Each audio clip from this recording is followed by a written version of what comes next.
1958, Wright's Coin Wash is a founding member of Marengo Community Radio. Open 7 days a week, 6 a.m. until 10 p.m. We have 2 bill changers for your convenience, and we can handle all of your washing needs. Always air conditioned for your comfort and plenty of upfront parking available. Wright's Coin Wash is located at 209 East Grant Highway. It's 9:59. You're listening to WXMR 94.3 LP Marengo.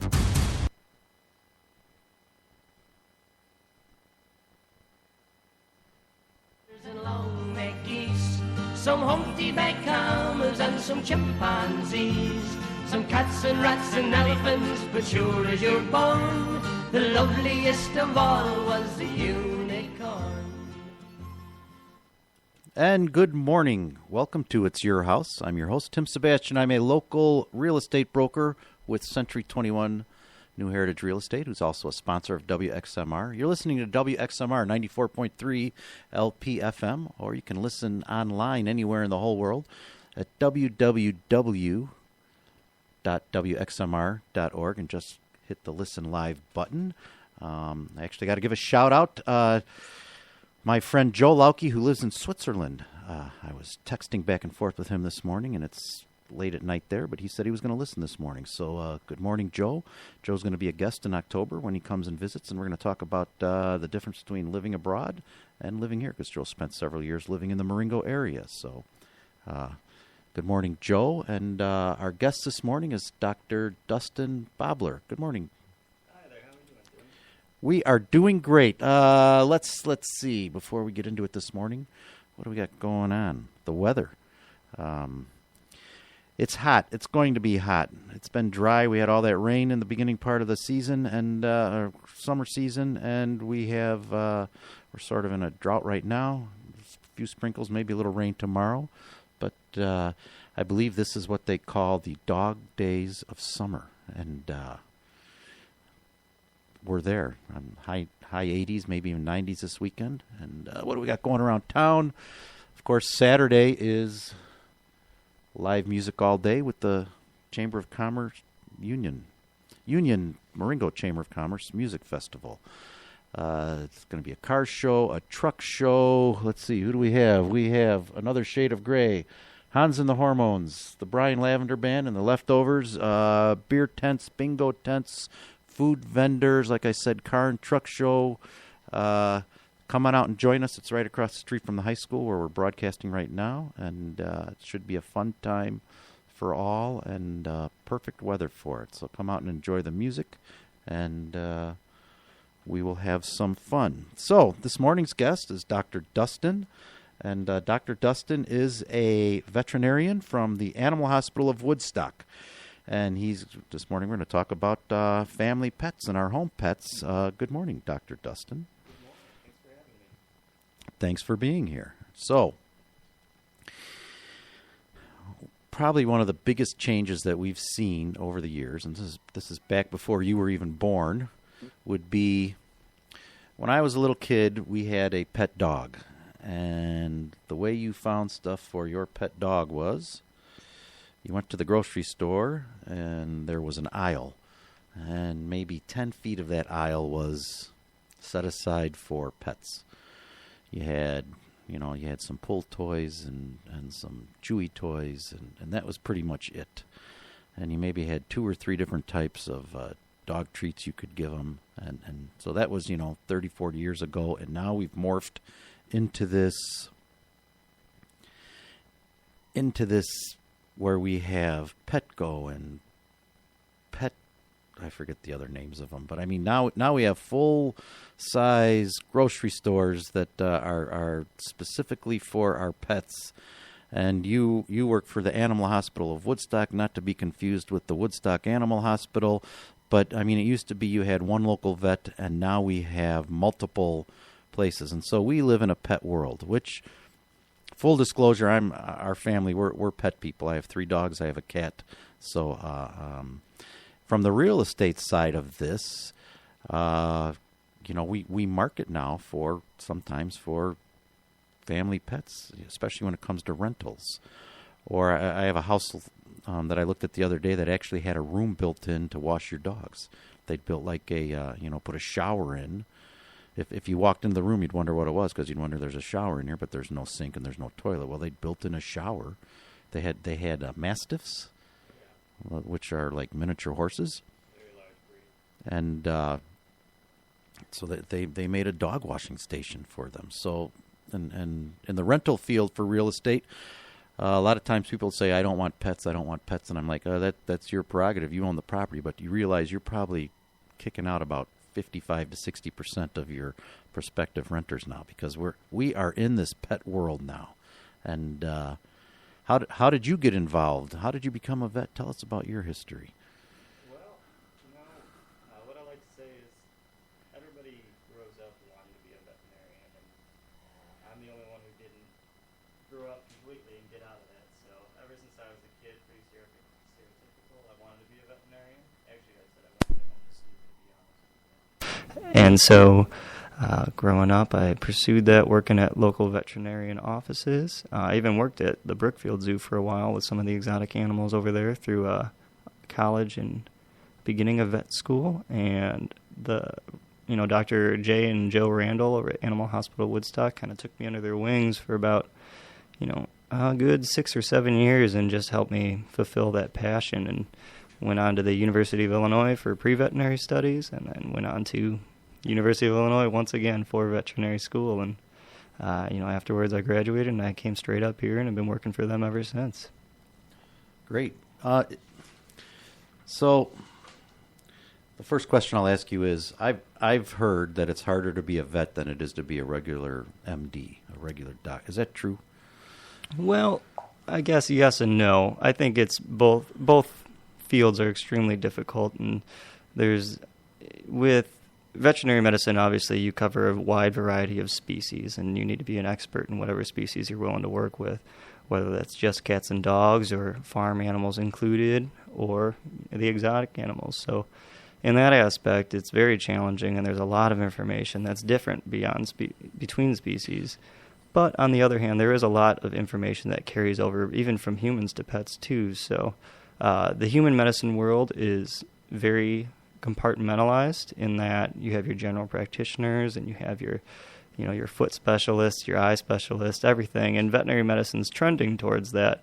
But right now it's still more of a general practice where you have to cover all fields of medicine. So, and I guess the most difficult part would be if I go to the doctor, he says, "What's wrong today?" And I say, "I have a sore throat. I cut my finger and I think I have an infection in it. I have an upset stomach. I think my ankle's swollen.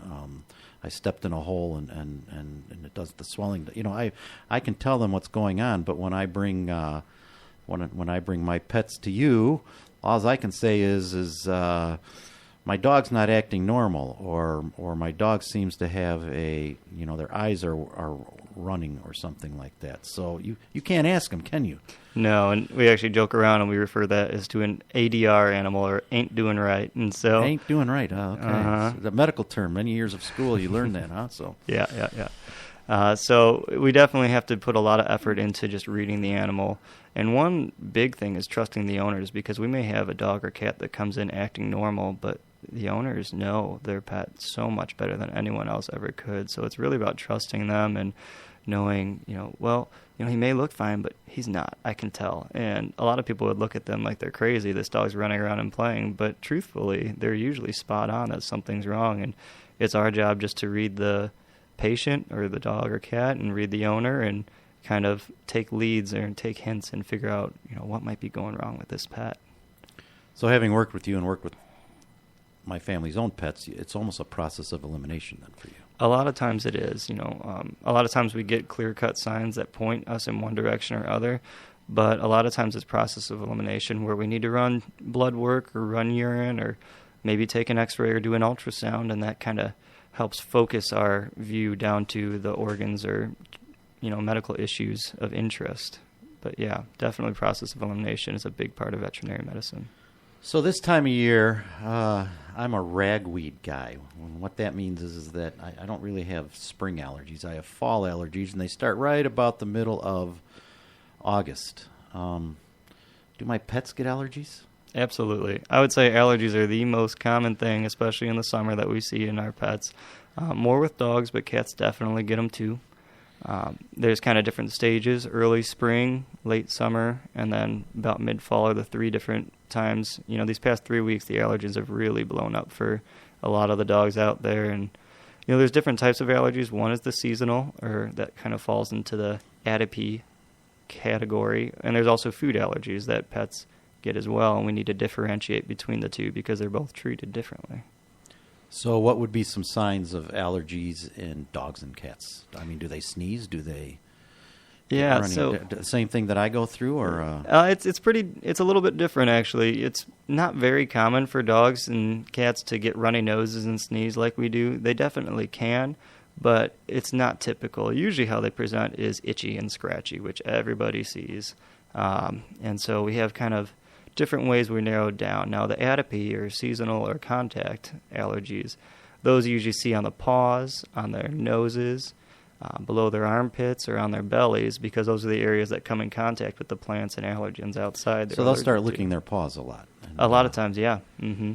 Okay. You'll notice that. How about in the eyes? Do they get any? I mean, do they get goopy eyes or red eyes? Or yeah, they definitely can. You'll see some red eyes just from dry eye from the allergies, and you can see green and yellow discharge, and a lot of people think that's an infection, but really that's usually just due to inflammation and dry eye, and it just needs to be moistened up a little bit. Yeah. So if I suspect my dog or cat has an allergy, so I told you it's seasonal allergies for me. I just take over the counter some sort of generic whatever they're advertising nowadays, and should I give one of those to my dog? Well, I wouldn't. I would go and talk to your veterinarian first, because not all human medications, and actually most human medications, shouldn't be used in our pets. Which is a great question we can segue into. Is it okay to give my dog an aspirin? Is it okay to give should I? So with the correct dosing, sometimes aspirin can be given. It can be hard on the dogs, so usually we prefer veterinary medications that are more targeted for dogs. Definitely not for cats. You would never want to give that to a cat. But I would talk to your veterinarian, get a correct dosing, and they might even advise against it, because there are better medications that are made specifically for animals. Benadryl is one that we use in our pets, and again, I would call your local veterinarian and get the dosage that you want. It's about 50-50 on whether it works for your pet. Sometimes it works really well, sometimes it doesn't work so well. So moving forward from there, there's a wide variety of different medications and different management that can help reduce allergy flare-ups. Okay, so don't look for him to sneeze. Look for him more to be licking or scratching, or absolutely, yeah. Or I had a dog years ago that this time of year would actually. Well, this is a long, long time ago. She'd almost lick her paws raw. Exactly, yeah. And the first time we noticed it, we took her in and they said, "Yeah, it's allergies," and they gave her a shot of something. I had no idea what it was, and it cleared up. And then every year from then on out, about this time of year, we'd notice it, and then we'd have to take her in, and then she'd be fine. So yep. she'd get her shot. And it sounds like you were pretty fortunate that just the one medication took care of it. Usually with their allergy patients, it is a long management, and 1 year it'd be, one medication will take care of it. The next year it's a month's worth. The next year it's 2 months. It can be very progressive. So the important thing is to stop the itching and treat any subsequent infection that may have happened from the itching. Is there anything we can do to help our pets from having allergy flare-ups, or is it just sort of a natural? I mean, what can we? I mean, I know I can do certain things. One of them is if it's and I've had them for many, many years now. So I know this time of year, like we leave the air. I wish we didn't have to, but we leave the air conditioning on in the house because it filters the house and it gives me some relief. Sometimes, I know I'm going to be at the musical festival this weekend, and it's going to be hot and humid, and so I know to bring my medications with me because the heat's going to really bring it out in me. Are there things we can do for our pets, sort of the same thing, or anything we should need to watch? Absolutely, and these won't eliminate the issues completely, but they can definitely reduce their effects. So one thing I always recommend is whenever your pet comes in from outside, have a damp washcloth and just wipe down their face and their paws and their eyes and their pretty much, their neck, maybe even their whole body, just to get those allergens or pollen off of their fur so they're not constantly exposed to it. Another thing is you could try there are very effective medications that can be given every